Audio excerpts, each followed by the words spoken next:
Timchang shoh omon turib yana nima uchun noliysan? Do'stim, ba'zan inson o'zining qanday ne'matlar ichida yashayotganini o'zi ham sezmaydi. Tiriksan, buning o'zi baxt emasmi? Yurib ketyapsan. Ajoyib ne'mat, nafas olyapsan. Imkoniyat. Yuraging har qadamda shukr qilishga ming sababi bor. Odamlar bor, bir qadam yurish uchun orzu qiladi. Odamlar bor, bir og'iz so'z ayta olmasa ham ko'zi bilan dilini, qalbini tushuntirishga urinadi.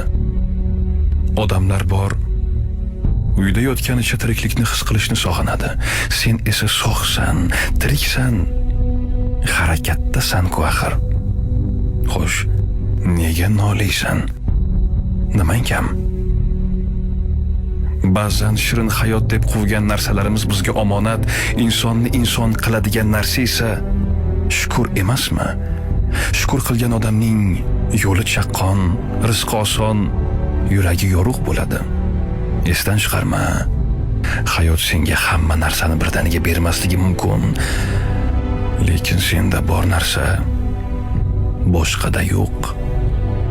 Sog'lik eng katta bayram, tinchlik eng katta mukofot, shukr esa insonni yuksaltirib qo'yadigan qudrat. Shukr deb ko'zingni ochsang, g'aming kamayadi. Shukr deb kunni boshlasang, yuraging yengillashadi. Shukr deb yashagan odam hech qachon mahrum bo'lmaydi.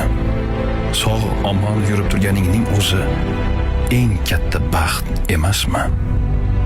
Do'stim, shukr qil.